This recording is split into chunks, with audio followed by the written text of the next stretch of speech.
الحمد لله الذي أنزل على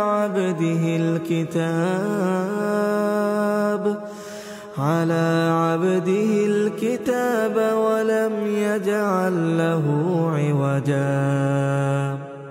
قيما لينذر بأسا شديدا من لدنه